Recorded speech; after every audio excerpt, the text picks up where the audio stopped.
Ginoo, gipasagdan ko nimo, wa naman siguro kakaibalo sa kahimtang ako, Lord, ni ako sa akong sitwasyon nila. No, it's not.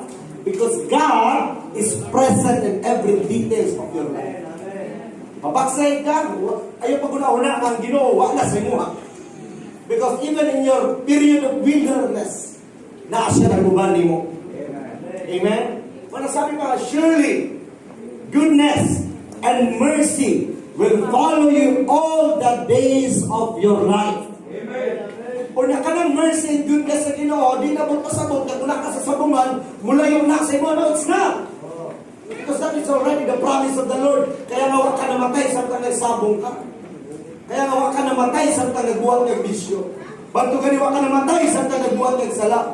Kaya naman, gikubanan ka sa Ginoo. Amen. Still, God is present at the time. O na nga, present siya pero pasulungon.